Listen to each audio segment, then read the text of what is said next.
All right. Hello, everybody. Thank you for joining today. So my name is Corey McGregory. I am one of our career counselors here at the University of Houston, Clear Lake. I specifically am the career counselor that works with all of our HSH majors as well as our veterans on campus. It's my pleasure to just talk with you today a little bit on a topic I've definitely talked about quite a bit.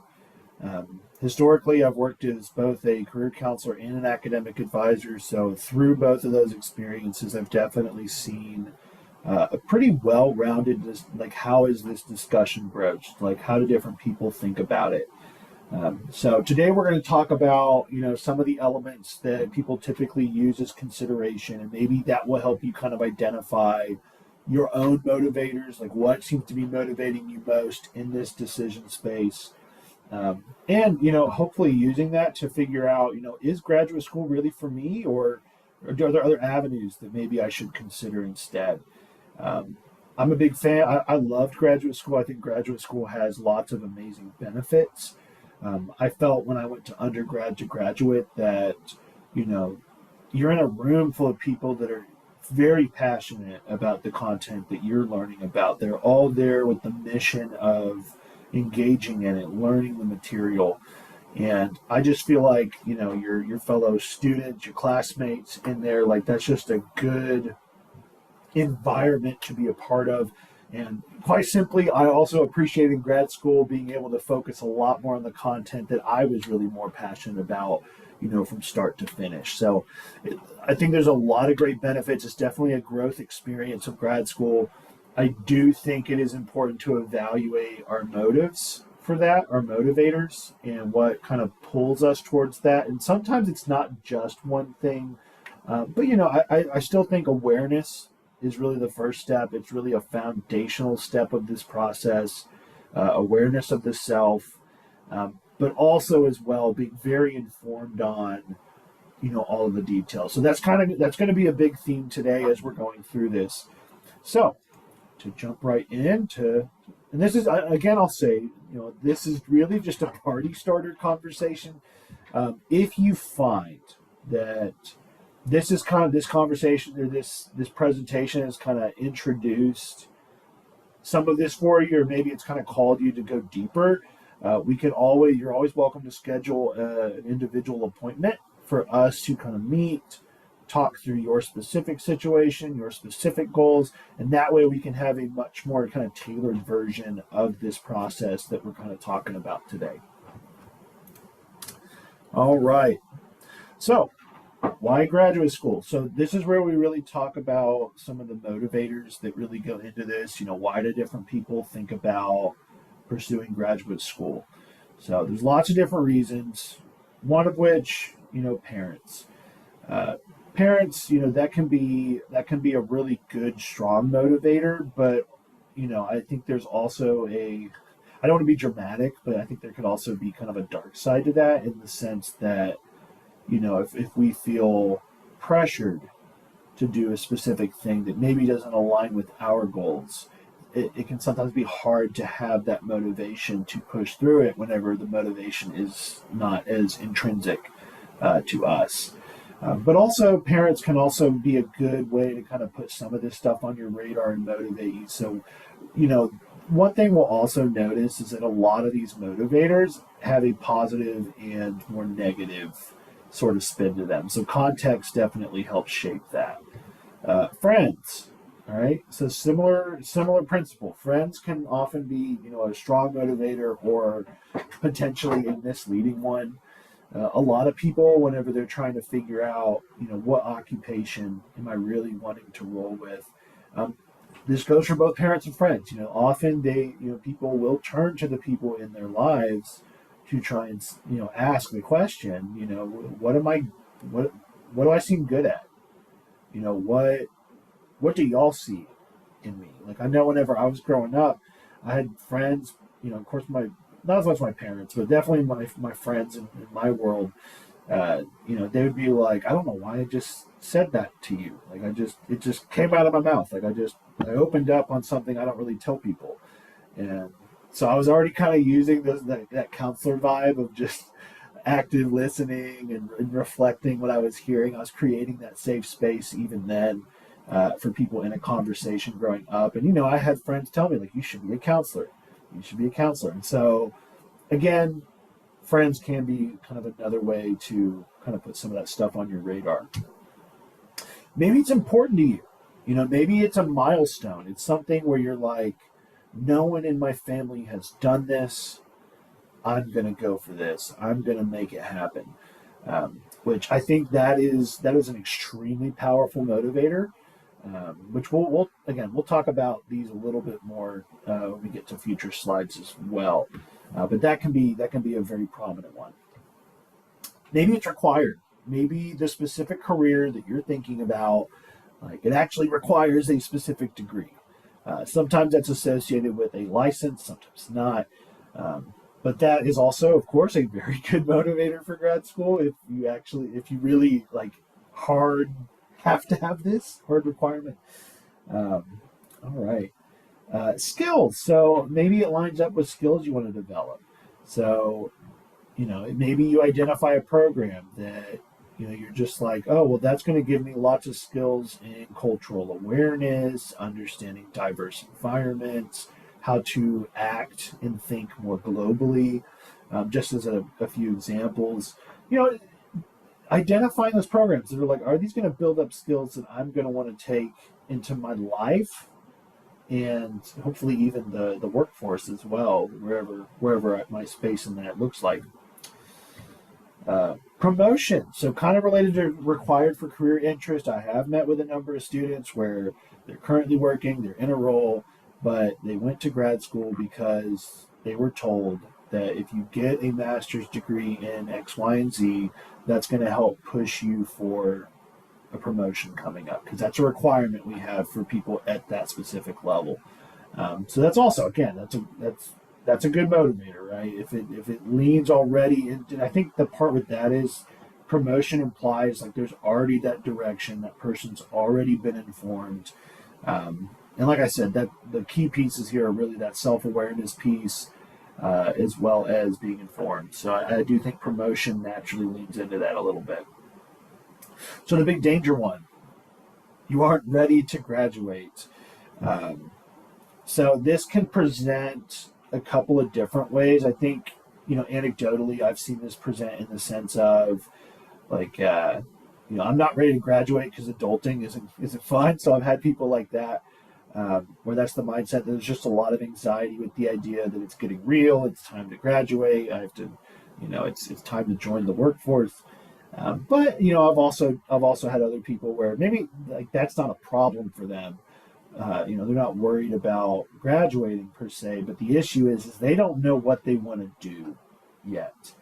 And I feel like culturally, a lot of folks in your world may tell you, "Oh, just go to graduate school," because you go to graduate school. In a sense, that delays the clock. But that's a lot of time. It's a lot of money, and grad school, it requires passion. You have to be passionate about that piece to really excel in it. So I'm always real sure to identify this one when I'm working with students considering grad school is it based in fear or is it based on an informed, passionate decision? So this is definitely one I'd say be on the lookout for. If you do find that you are not ready to graduate because you don't know what you want to do, I highly recommend you meet with a career counselor, one of our career counselors in the career services office. We're happy to have that conversation with you and help you kind of think about what those options can look like. Because I do think that there are strong alternatives to, and maybe what you want to do does require graduate school. But I think the key piece here is it's going to help you be informed on what those different pathways really look like. All right, so now we have a nice little map here. I'm a big fan of a goal-focused approach. So it's a lot like my conversations about just even choosing a major from the start. Is we need to have an idea, where's X on the map? Where are we trying to go? Because clearly here it shows at least on this map, it shows like we could easily just quickly get to that X. Instead, it takes this long, winding route around. And sometimes that's life, sometimes the X can move, and that's fine. But it's always helpful to know where's north, where is my heading? Because if we know what the ultimate goal is, if we know what career path we're really wanting to look into, that is going to make the career planning process infinitely easier. And we'll have a lot more confidence behind making those decisions, like should I go to grad school or not. So this really goes back to the best pieces you can consider is being informed and having that self-awareness of what my motivators are. So leaning back into motivators here. Again, some of these motives that may be popping out, maybe it's postponing those tough decisions by going to school. We already kind of talked about that one.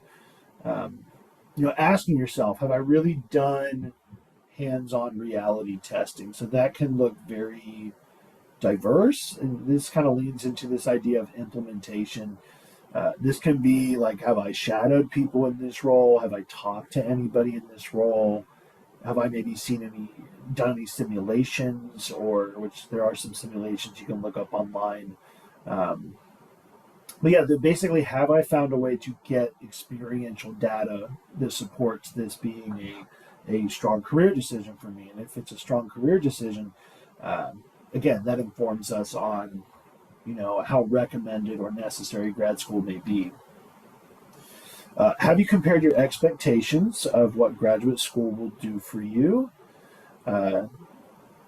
with what it has done for alumni of the program you're considering? Okay, so a good thing you can do to help you with that a little bit is, and this could be a presentation in of itself, but LinkedIn has this really great function where you can look up the university on there and you can click on alumni and you can actually search, okay, what have alumni done with this specific program? So that's another way you can kind of explore what that looks like. That way you don't just have to listen to a career counselor, you don't just have to look on career research websites. You can actively see real time where are these folks going.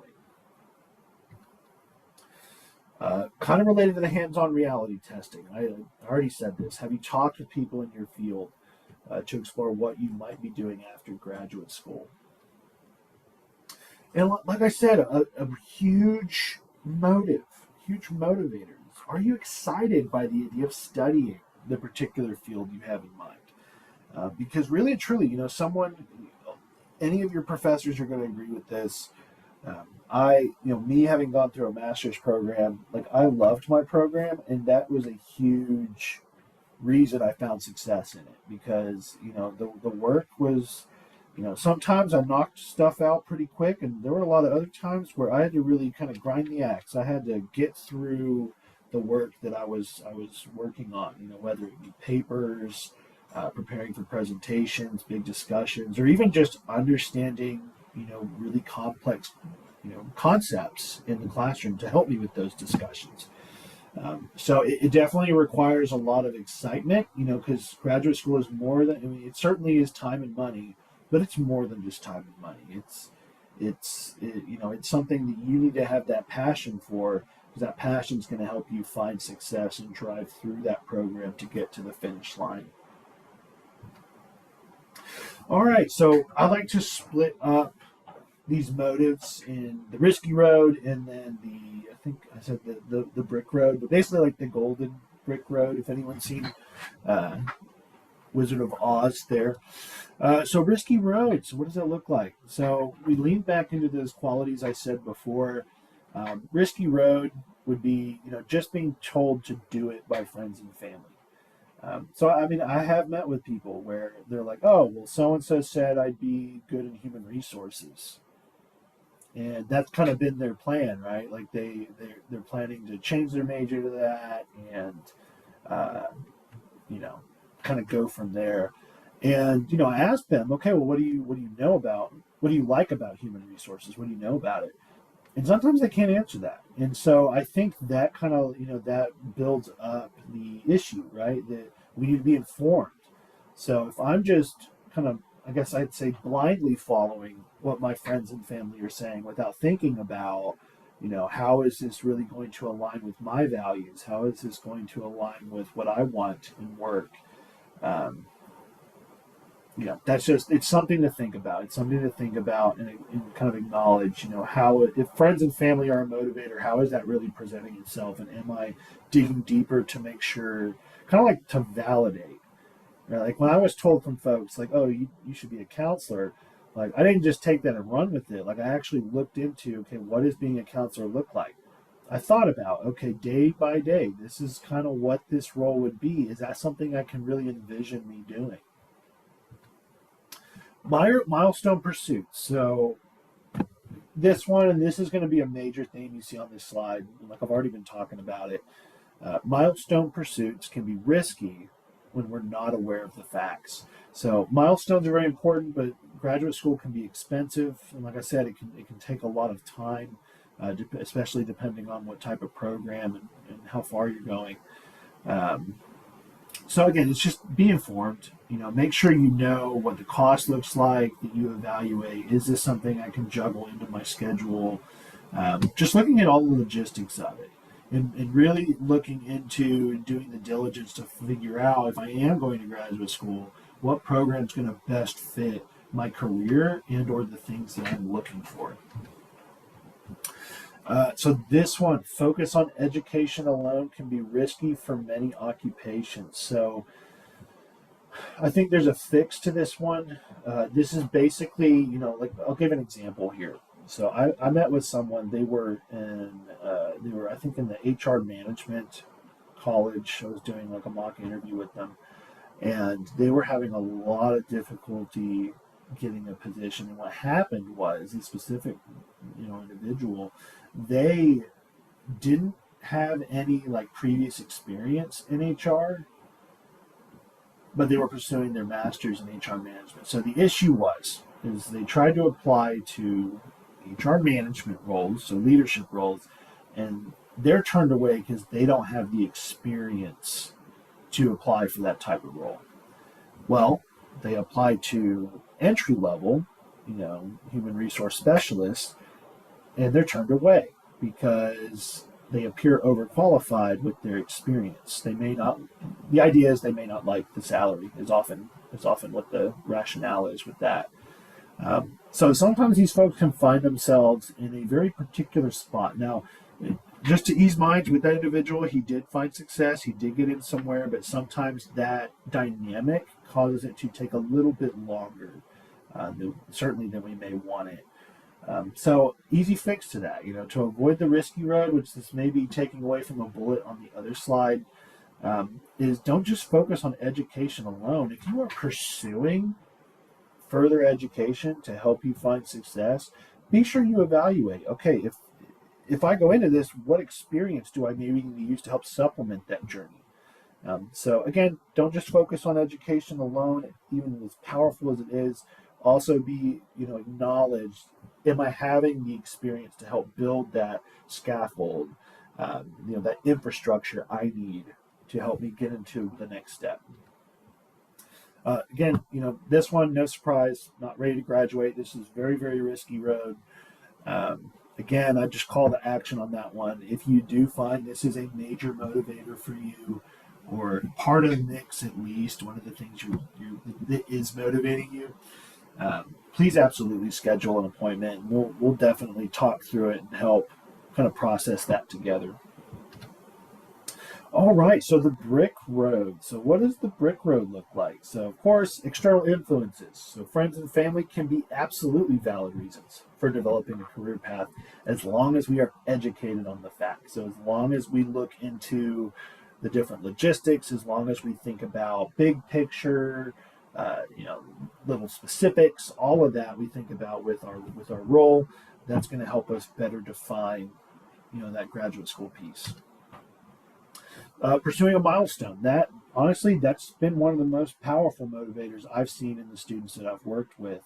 But again, I think my 2 cents as a career counselor, again, is be informed on the facts. as long as you're informed, if that's a huge value for you, if that's a huge motivator to graduate with your master's or PhD or or whatever, then absolutely let that passion guide you.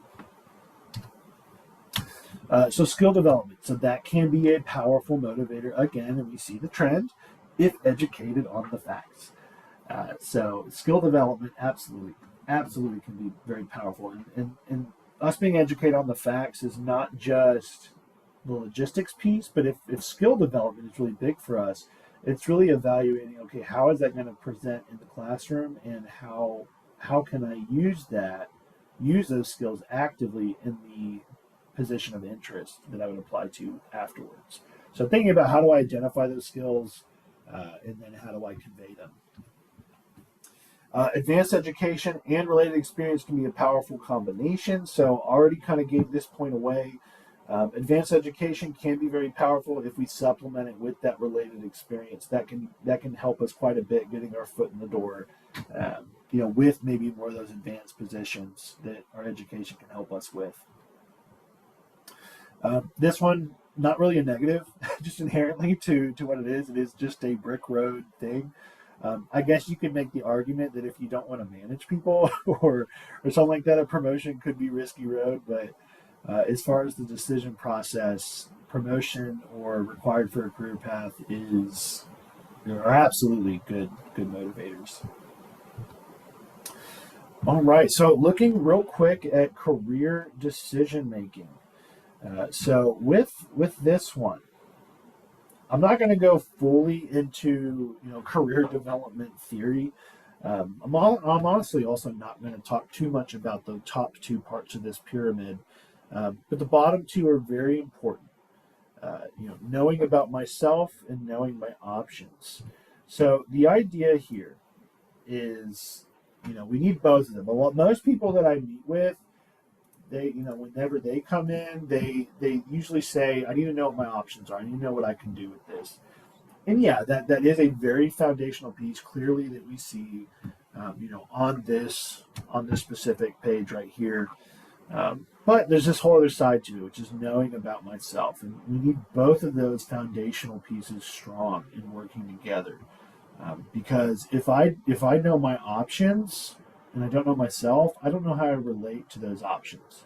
And if I know myself but don't know my options, then I know myself, but I don't really know what to do with that. So again, that's why it's important to build up both of those nice and strong to help us work our way up this pyramid, to help us in making that career decision, ergo helping us with that graduate school decision as well.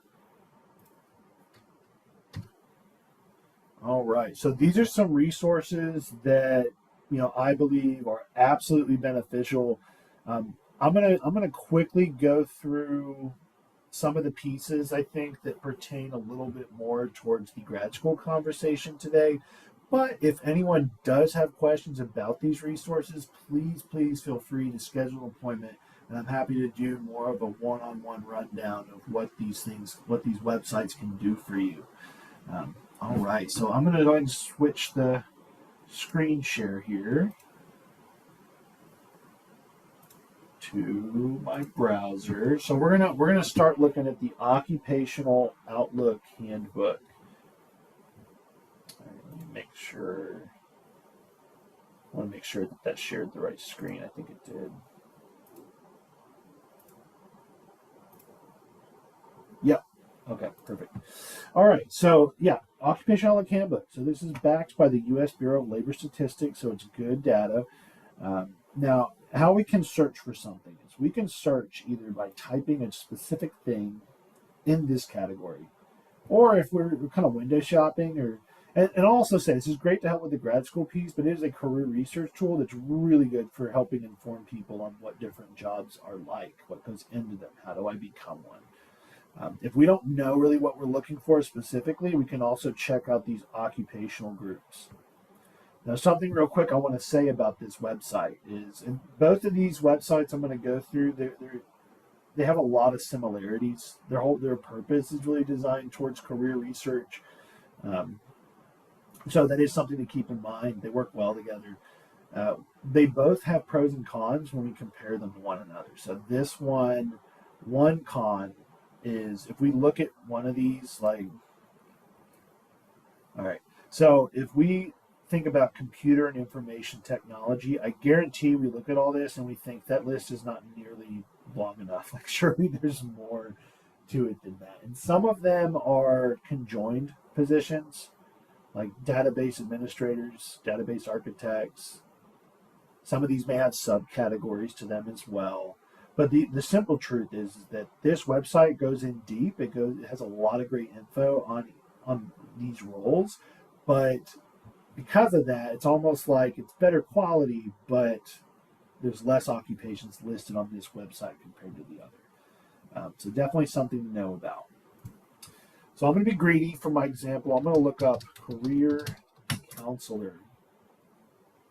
Yes, I'm not a robot. Okay.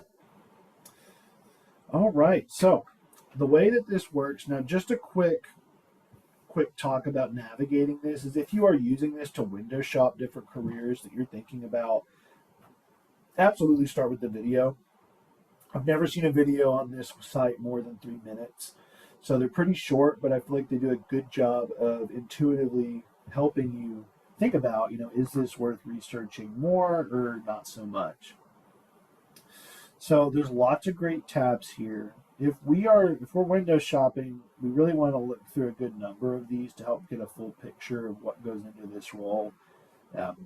If we're really just asking the question of, like, maybe I know I want to be a career counselor, let's look at how to become one. And that's going to help me identify,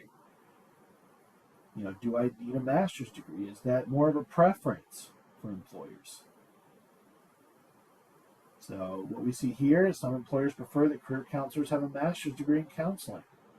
However, for career advisors, employers may prefer candidates who have a bachelor's degree in work experience. So they do have some nuance to it like that. And this is also this is a conjoined profile, so it does a good job of splitting up the educational comments on those different categorical areas. Then it'll also tell you licenses and such, if there's licenses or certifications recommended or required for that. This can definitely be a good page to show you that. All right. Well, that's honestly one of the more prominent pieces. I would also say, if you're much more like skill focused, like I want to develop a specific skill or exercise it, this bottom part here does a good job of telling you what skills are very prominent, what qualities are really prominent for this role, and not only what skills generally, but how does it present in that specific role. So that's a good one, especially for my folks that are thinking about grad school from more of a career, like a skill perspective. All right, so own it. So this one, pros and cons. So a pro of this one is it does list out a lot more occupations. It also has a really good piece of data that is directly related to our question of is graduate school for me, which we'll look at. A con is that the equivalent for the how to become one spot, which in this is called job zone, is more general. It's not as specific. So basically, job zones apply to the different jobs, and there are 5 different job zones: job zone 1 and job zone 5. And job zone 1 is like minimal experience, minimal education. Job zone 5 is a lot of education and a lot of it's a little bit more specific than that, but that's the gist of it. Now with my problem with that one is if we're looking at a role that's job zone 3, I look at another role that's job zone 3, it's a copy paste of that entry. So that's what I mean when I say it's a little bit more general. It's valid, but it's more general. It doesn't dive as deep into the specific nuances the other website does in that regard. So with this one, you can search lots of different ways, which I won't get too much into that one just for the sake of time. So now, again, if you have any questions on that, we can always set up a one-on-one to actually go through this a little bit more intentionally. That way you can be very equipped to use it for career exploration.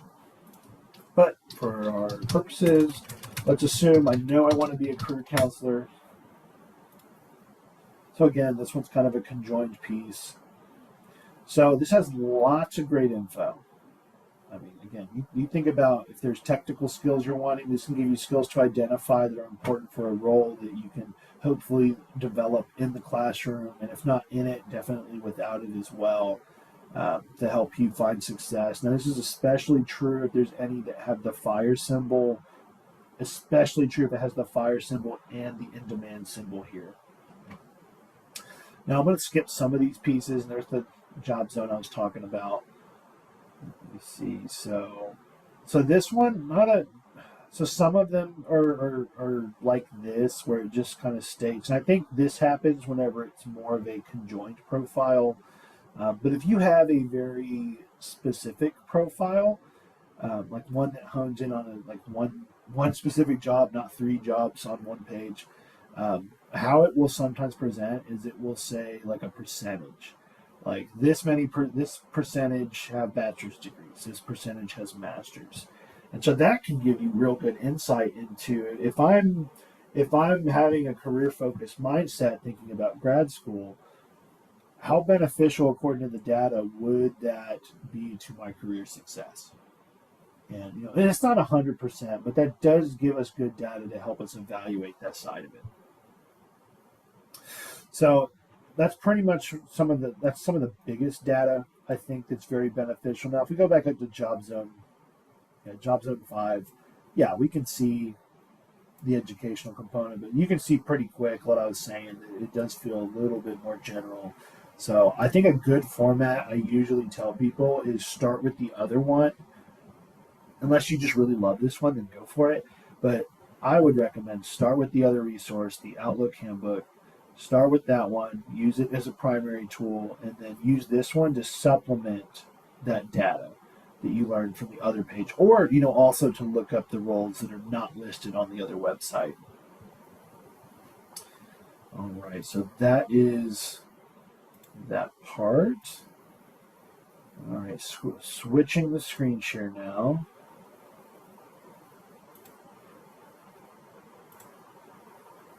Let me make sure. All right, I think it switched. There we go. Okay, so back to this. All right, so a big thing I always tell people is absolutely check the programs of interest that you're thinking about. Absolutely ensure, does this program align with the skills I'm looking for? Is it required? Does it recommend credentials? Like, is that something that's recommended for my career? Something very important, if we're going for a role that requires a license, honestly, this applies for both the third and the second bullet here. Evaluating is something accredited for licensure. Does and what I mean by that is yes, accreditation, but more importantly, does this specific program actually line up with, like, if I'm wanting to become a therapist or a counselor, if I want to become a counselor, am I applying to a program that says this will prepare you to operate as, in that instance, an LPC in the state of Texas? But I digress. If you are looking for something that requires a specific credential, it's always really important to evaluate the programs you're thinking about to ensure it does line up with any of those requirements if it's a hard requirement. Also check the coursework through a plan of study to see if the program seems interesting and feels like a good fit. I think that kind of speaks for itself. Looking at coursework, just generally a good idea to know, is this something I can really see myself being excited about? All right, so just to shorthand this one, because I want to get to the other part, why graduate school? So we've already talked about a number of these pieces. Amazing skill development. You learn incredible skills. Even work ethic and researching skills aside, like there's so many different skills. Time management, lots of different technical skills you can pick up. Broadening more culturally rounded perspectives. Just listing out a couple. It's also going to depend on the program too. There may be more nuanced skills to specific programs compared to others, which may again have other nuanced skills. Also, the ability to work alongside peers who are equally passionate on these subjects is super cool. It's very energizing. And it can greatly benefit your career, and it absolutely may be required for some opportunities. So that's definitely worth thinking about. And I tell you what, crossing that stage, huge. Um, you're going to feel it undergrad. I feel like masters, you feel it. PhD, I'm sure you absolutely feel it at the PhD level. Um, but it can be such an amazing accomplishment to look at the wall and see that degree and know that, like, I did all the hard work to earn that. I did that. And if you were the first one in your family, how much more, that feeling is probably abundant. So what's the takeaway with this part of it? So again, check in with yourself, do the research, be informed, and of course, above all, pursue your passion. So that was part one. Part two, just real quick. Graduate school is for me. Now what? So talking about, like, I've already thought about this process. I've evaluated motivators. I've researched information about it. I know it's for me. What's next? So I'm gonna go ahead and get started here with, there's a mountain. Now, a lot of times getting started can feel like a mountain and present a lot of anxiety. I think about my own anxiety with grad school, and it wasn't the first day where I felt the most anxious. It wasn't uh, it wasn't when I had to take a comp exam to decide basically was I going to continue in the program or not halfway through. It wasn't even the first time I met with a client in practicum. It was the application process that was probably the most stressful. You have to get all of these different things together, especially if you're applying to a lot of different places. Then you may have to get different things together. In fact, usually so. And then even whenever you get it all together, you submit it, and then there's this wait. You're just waiting to find out: did I get in? Did I not?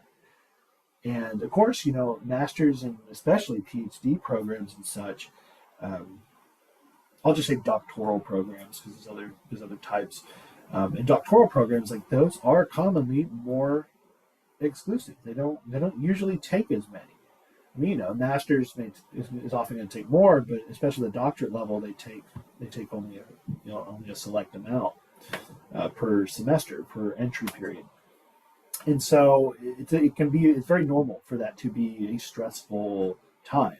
So what I always tell people is humans are really bad about kind of seeing the big mountain. We don't really see all the little rocks that go into it. And, that's really the best thing we can do for ourselves is think about it in a way of how can I chip away at this thing in a way that's going to help me meet my deadline of when it needs to be done or when I want it done. And how can I also be mindful of my mental health that I'm not stressing myself out too much trying to work through this. So absolutely, identify those things that you need to do and what steps. And this is kind of going to lead into the rest of this. So good thing to do, create timelines, break apart fulfilling those requirements. Earlier on, it's a good idea to begin window shopping programs and just seeing which programs seem interesting to you. What do their admissions requirements look like? And we'll cover some of like general admission recommendations, so different requirement recommendations. But I'm a big believer in this is an introductory conversation. You should absolutely research what specific programs specifically ask for, because you look at two programs that are both like this, like clinical. Let's say they're both clinical psych. They may have similar but different requirements to help you apply or you apply for admission. Of course, assess financial options. Definitely something to think about. How is this going to get paid for? Can I pay for this? And then, as your window shopping programs, create that list. Those programs of interest, the ones that stand out a little bit more to you. That way, when you do actively start engaging in the process of applying, you already have that list to help you with the game plan.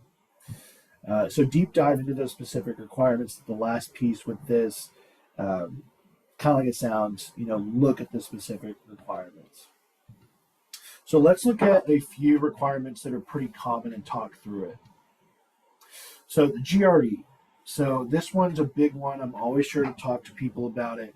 Um, Once upon a time, the GRE. So if any of y'all have taken like the SAT, is what I think of. It's like that, but at the graduate level. It's a little bit more intense. Uh, GRE. So that's kind of what it is. Once upon a time, the GRE was required for I think I don't know about all of them, but almost every grad program seemed to require it. Um, Now, and partially because of COVID, but also I think that the mindset's been shifting a little bit. So now we see really three different variations of how the GRE kind of presents in the admissions process for grad school. Um, One way it presents is, programs say you have to take the GRE if you want to apply. End quote. Like that. That it is simply a requirement. You have to do it. Other places they say, oh, if you have above a 3.5 or whatever GPA threshold, if you have above that GPA, the GRE is waived. You don't have to take it. So that's the second way. The last way is there are some programs that simply say it's not required. So that just further indicates how important it is to check the requirements as part of this process here. So references. So good question is how many do I go for? I'm a big fan of saying three. There may be some programs that maybe just ask for two, but there's also going to be programs that ask for three. So trying to get three references is a really good bet. Now I'm going to give you some advice on it, but I'm also going to tell you again the importance of looking at these specific requirements because those are going to override anything that I'm saying about these points because they may have more specifics on what they want that are similar but different from what I'm going to recommend. So three references. Now it also begs the question: who, who serves as a strong reference? Well, we got to think about grad schools. So grad programs generally they want to know: do you care about, for those that are more field oriented, do you care about this field or this career? So I think of my counseling one. So they would evaluate: do you care about the counseling role, the field of counseling? Um, so they evaluate that. Do you care about the big mission of this content area? The other thing they like to evaluate is how are you as a student?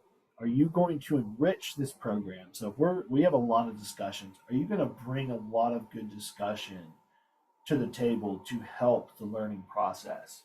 Um, so yeah, that's I mean, there's more to it than that, but that's generally kind of a more simplistic way to think about what are they evaluating?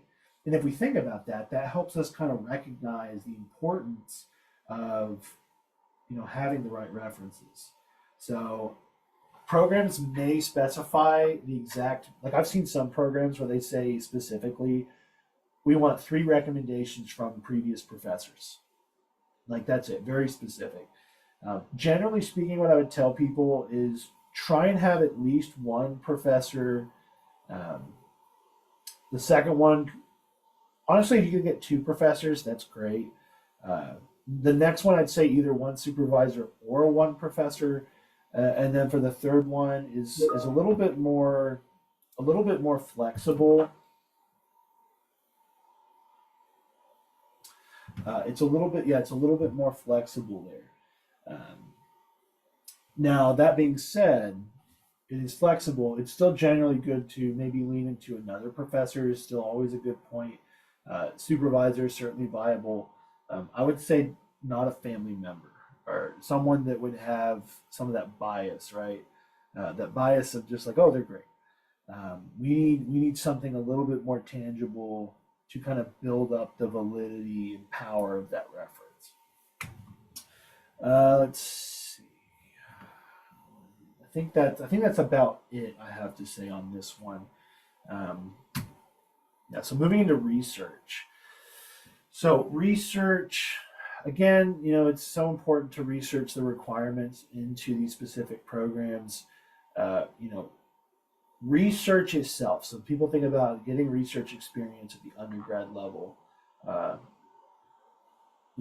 some program, I mean, generally speaking, programs are going to appreciate someone who's engaged in research at the undergraduate level. So it certainly helps. I mean, it shows off great skills, and I know that faculty also appreciate someone having some of that in their background and interest in that. Now, as far as admissions requirements, some programs, like, you could consider it more optional. Like, I mean, for instance, I did not engage in research at the undergrad level. It would have been interesting. I just didn't. I was not aware of that being a possibility at the time as an undergrad student. But hindsight's 2020. Um, so research is not always required to get your foot in the door for like master's programs. I would say if you are going for a doctoral level like PhD, Doctor of Education, then it becomes a lot more important. A lot more important. They do typically want that research experience. Um, so we kind of specify that with the master's programs piece here. Again, biggest thing you can do is check the specific program requirements. And if this is something you want to pursue, I would check with professors that you feel like you have good rapport with, and just ask them about possible opportunities to assist with research. And you don't know if you don't ask, so it's a good way to try and explore some of that. So personal statements, really with this one, so you have multiple sources on campus that can assist with this. Um, the Writing Center, of course, helps with personal statements. I'm always happy to evaluate these and provide feedback on personal statements as well. Um, sometimes programs they'll have very specific prompts. Like I've seen a couple where they have like 6 questions and they're like answer these questions on 2 pages and very specific. And I've seen others where they're just like, tell us why this program, period. And that's just, that it feels straightforward, but then if you start thinking about it and you're like, that could be a lie. I don't know what to hone in on there. So, that's something that we can definitely talk through, look at. Um, generally thinking what I tell people is think about how does it align with your goals. What skills do you seek from the program, and then of course what contributions can you make to that industry or that field, especially if it's a very applicable. Interviewing. So interviewing is a very common part of this process, which with that we do provide mock interviews in our office. So that is, of course, for jobs and internships, but I've also conducted a number of mock interviews for people for graduate school interviews. So that's definitely something we can practice if you do need that safe space to kind of be coached on it, practice it up a little bit. Um, always happy to do that. Now with the interviews, sometimes they're individual interviews, sometimes they're more group format. So you will find out in advance. Typically, I'd say 90% of the time you'll hear in advance. I don't want to say 100 because there could be that one that just surprises you. But with this, just consider your passions. What am I passionate about with this? Is there any technical information as a baseline that I know prior that I can market myself with? Basically, they just want to know, are you interested? That's a huge part of this interview process. So, big thing I can tell you is get involved. What are the different ways I can get involved? So you don't have to do everything. If you do, awesome. Um, but things like attending school-related events, utilizing school resources. You have lots of resources at your disposal. Absolutely use them. And participate in research, if applicable. But also, it's just a great experience, especially if you're passionate about that specific content area. Seek out internships. Get some of that practical experience as well to help you get your foot in the door and further market your strong education. Um, Volunteering can also be a good way. Building skills, part-time work, and then of course engaging in student orgs. So these are all possibilities, things that you can think about, and these help show off a successful and engaged student, and that is something that graduate programs often truly value. So this just gives you some ideas on what you can do with that. All right, so hopefully y'all found some great benefit in this presentation today. This is just a listing of a couple of our services that we do provide just to make sure there's that awareness there. If you do want to make an appointment or have any questions, please feel free to call the phone number listed on this page or send an email to the career services at UHCL email. Or, of course, well, make an appointment. If there's something that you want to really hone in on, we want to make sure that you owe it to yourself. We want to respect you know your time and your goals. So a great benefit of that would be to make an appointment with a career counselor. To do that, you either call the phone number, stop by our office in SSCB 3109, or send an email to careerservices at uhcld.edu. And we'll be happy to set up a time and day that works for you and help deep dive into any of these pieces listed here, but also that grad school's conversation too. Thank you, everybody, and I hope you have a great rest of your day.